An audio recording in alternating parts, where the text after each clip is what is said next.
दोस्तों साल था 1960 जब अमेरिका में पहली बार प्रेसिडेंशियल इलेक्शंस के डिबेट को टीवी पे लाइव दिखाया जा रहा था। उससे पहले इस तरह के सिस्टम यहाँ पर नहीं थे। तो उस समय आमने सामने थे जॉन एफ कैनेडी और रिचर्ड निक्सन, और दोनों को ही पूरा अमेरिका पहली बार डिबेट में देख रहा था। तो शुरुआत में तो सब कुछ ठीक था, लेकिन अचानक से निक्सन ने कुछ ऐसी गलती कर दी जिसकी वजह से उनको पूरा इलेक्शन ही हारना पड़ा था। हालांकि ये उन्होंने अनजाने में ही की थी, लेकिन उनको इसका काफी ज्यादा नुकसान उठाना पड़ा। अब आप यहाँ पर जरूर सोच रहे होंगे कि उन्होंने डिबेट में ऐसी कौन सी गलती कर दी कि उनको इलेक्शन ही हारना पड़ा। तो इस गलती के बारे में ऑथर ले लॉन्डिस ने अपनी book how to talk to anyone में बहुत ही डिटेल तरीके से बताया है। तो अगर आप भी लोगों से बातचीत करने के दौरान इन गलतियों को जाने अनजाने में ही कर लेते हो तो ये वीडियो आपके बहुत काम आ सकता है। तो वीडियो को पूरा जरूर देखना ताकि आप इस गलती को जानकर बहुत सारे ऐसे मिस्टेक से अपने आप को बचा सको। इसके अलावा इस बुक में कम्युनिकेशन से रिलेटेड कई सारे और टेक्निक्स के बारे में बताया गया है जिनकी मदद से आप लोगों के बीच में अपना एक अच्छा इंप्रेशन डाल सकते हो और अच्छी तरीके से अपने बातों को रख सकते हो। तो उसमें से कुछ और टेक्निक्स को भी आज की इस वीडियो में हम जानेंगे। तो चलिए बिना देरी के शुरू करते हैं। अब दोस्तों यहाँ पर एक अच्छी कम्युनिकेशन को शुरू करने के लिए बॉडी लैंग्वेज का सही होना बहुत ज्यादा जरूरी है, क्योंकि आप किसी भी बंदे से जब मिलते हो तो उससे जब आप बात करना शुरू करते हो उससे भी पहले आपकी बॉडी यहाँ पर उसको बताने लगता है कि आप उसके लिए इंटरेस्टिंग पर्सन हो या नहीं, क्योंकि बॉडी यहाँ पर सबसे पहले इंप्रेशन यहाँ पर डालती है और कम्युनिकेशन स्किल में ये 80% रोल निभाता है। तो हर एक सिचुएशन में अपने बॉडी के पोस्चर को सही करना बहुत ज्यादा जरूरी है और इसमें कई सारे चीजें इन्वॉल्व होती है, जैसे कि आपका फेस का एक्सप्रेशन कैसा होना चाहिए वो भी यहाँ पर काफी ज्यादा मैटर रखता है और इसमें स्माइल का भी एक बहुत ही क्रिटिकल रोल रहता है। और इसी वजह से ऑथर यहाँ पर सबसे पहले पॉइंट पे रखते हैं स्माइल को, यानी फ्लर्टिंग स्माइल को। इसका मतलब ये है कि आप जब भी किसी बंदे से मिलो तो उससे मिलने के दौरान आप तुरंत ही स्माइल मत करो, बल्कि कुछ सेकंड आप उसके चेहरे को देखो और उसके बाद फिर एक अच्छी और रिस्पॉन्सिव स्माइल दो। यानी आपको शुरुआत स्लोली करना है, आपको सबसे पहले उसको देखना है और उसको ऑब्जर्व करने के बाद आपको एक अच्छी स्माइल से यहाँ पर शुरुआत करनी है।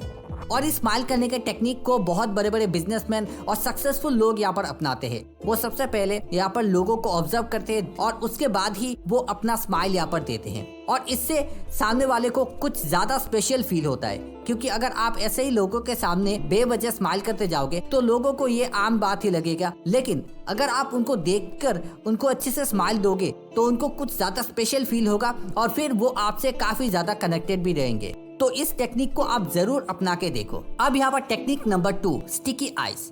अब दोस्तों इस टेक्निक में आपको उस बंदे के साथ एक आई कांटेक्ट बना के रखना है जिससे आप एक अच्छा कन्वर्सेशन को यहाँ पर शुरू कर रहे हो, क्योंकि इस टेक्निक के माने तो जब आप लोगों से आई कांटेक्ट बनाकर बातचीत करते हो तो उनको बहुत ज्यादा यहाँ पर अच्छा फील होता है। उनको लगता है कि आप उनकी बातों में जेन्युइनली इंटरेस्टेड हो और इस वजह से वो भी यहाँ पर कन्वर्सेशन को यहाँ पर आगे बढ़ाते हैं। लेकिन यहाँ पर स्टिकी आइज का मतलब ये बिल्कुल नहीं है कि आपको लोगों को यहाँ पर घूरते ही रहना है। आपको बड़े ध्यान से यहाँ पर लोगों से आई कांटेक्ट बनाना है और अगर आप किसी समय अपनी नज़र को यहाँ पर हटाते हो तो उसको वापस भी आपको यहाँ पर लेकर आना है और कन्वर्सेशन खत्म होने के बाद भी आपको यहाँ पर आई कांटेक्ट यहाँ पर जल्दी से नहीं तोड़ना है। तो इस टेक्निक का इस्तेमाल भी बहुत बड़े बड़े सक्सेसफुल लोग करते हैं जो बेसिकली सेल्स में होते हैं और भी बहुत सारे फील्ड में होते हैं, वो भी इस टेक्निक के इस्तेमाल से काफी ज्यादा सक्सेस अचीव करते हैं। तो दोस्तों अब जो यहाँ पर तीसरा टेक्निक है इसका नाम है इपॉक्सी आइज और इसमें भी आपको आई कांटेक्ट बना के रखना है, लेकिन यहाँ पर जो स्पीकर है उस पर फोकस न देकर आपको यहाँ पर अपने टारगेट पर्सन पे फोकस देना है। इसका मतलब यहाँ पर आपको मिनिमम 3 लोगों की जरूरत पड़ेगी, तभी जाके आप इपॉक्सी आइज टेक्निक का इस्तेमाल कर सकते हो। एक तो इसमें आपका स्पीकर होगा, दूसरे आप खुद होगे और तीसरा आपका टारगेटेड पर्सन। तो जब स्पीकर यहाँ पर बात कर रहा होगा तो आप यहाँ पर अपने टारगेट पर्सन पे फोकस रख सकते हो और इसी के थ्रू आप इसको इम्प्रेस भी कर सकते हो, जिससे क्या होगा कि आपका टारगेट पर्सन ये सोचेगा कि ये बंदा स्पीकर पे फोकस न देकर मुझ पे ही फोकस क्यों दे रहा है, शायद इसको मुझ में एक इंटरेस्ट है। तो इस तरह से आप दूसरों के सामने काफी ज्यादा इंटरेस्टिंग पर्सन लग सकते हो इस टेक्निक की मदद से। और साथ ही साथ इस टेक्निक का इस्तेमाल जो बड़े बड़े ऑर्गेनाइजेशंस में लीडर्स होते हैं वो अपने एम्प्लॉइज को चेक करने के लिए करते हैं। इसके अलावा यहाँ पर जो पुलिस वाले इन्वेस्टिगेशन करते हैं उस समय में भी इस टेक्निक का इस्तेमाल किया जाता है ताकि वो क्रिमिनल्स को ढूंढ पाए। तो आप भी ट्राई करना इस टेक्निक को और कमेंट पे जरूर बताना कि ये आपके लिए कुछ फायदेमंद हुआ है या नहीं। अब दोस्तों यहाँ पर जो अगला टेक्निक आता है इसका नाम है हेलो ओल्ड फ्रेंड और इस टेक्निक के दौरान आपको किसी भी अनजान शख्स से ऐसे मिलना है जैसे कि आप उससे पहले मिल चुके हो।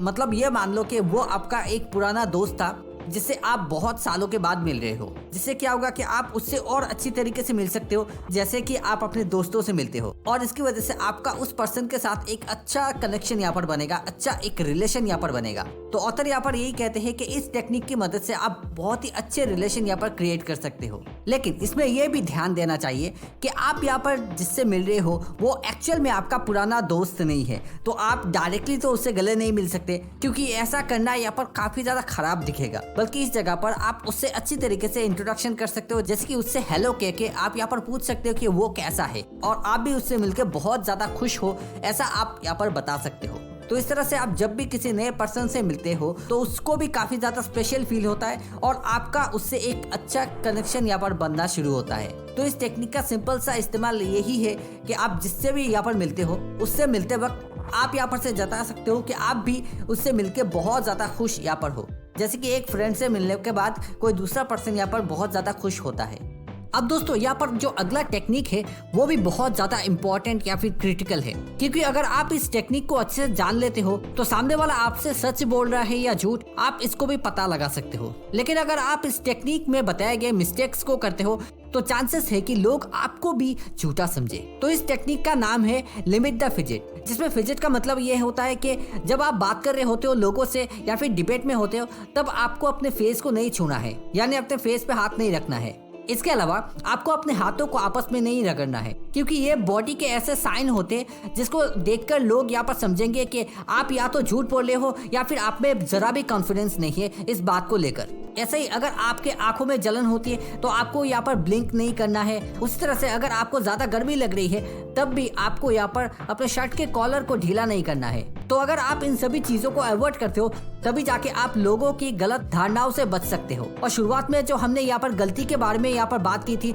जो उस समय निक्सन ने यहाँ पर की थी, वो यही था कि उन्होंने अपने फेस पे काफी ज्यादा हाथ फेरना शुरू कर दिया था, अपने फेस में उन्होंने पसीने को साफ करना शुरू कर दिया था, जिस वजह से लोगों को ये लग रहा था कि वो यहाँ पर शायद उतने ज्यादा कॉन्फिडेंट नहीं है या फिर वो थोड़ी बहुत यहाँ पर सच को छुपा रहे हैं, और इसकी वजह से उनको उस इलेक्शन में हार का सामना करना पड़ा। तो अगर आप किसी जॉब के लिए इंटरव्यू पे जा रहे हो या फिर अपने बिजनेस के लिए लोगों से बातचीत कर रहे हो तो उस समय में भी आपको इस तरह के फिजिट्स को अवॉइड करना है।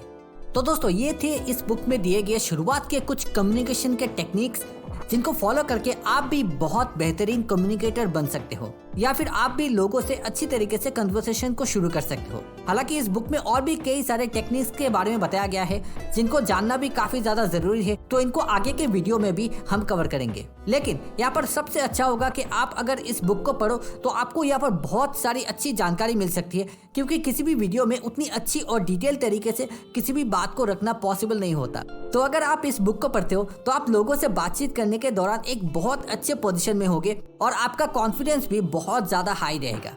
तो इस बुक का लिंक भी आपको डिस्क्रिप्शन में मिल जाएगा। साथ ही यहाँ पर आपसे रिक्वेस्ट करूंगा कि आप जरूर आने वाले वीडियोस को भी देखना। इसी तरह से ये वीडियो अगर आपको जरा भी काम की लगी हो तो आप इसे लाइक कर देना और अपने दोस्तों के साथ जरूर शेयर करना। इसके अलावा इस चैनल को सब्सक्राइब करके आप जरूर अपना सपोर्ट बना के रखना। तो फिर मिलते हैं अगले वीडियो में, तब तक के लिए आप सभी को थैंक यू।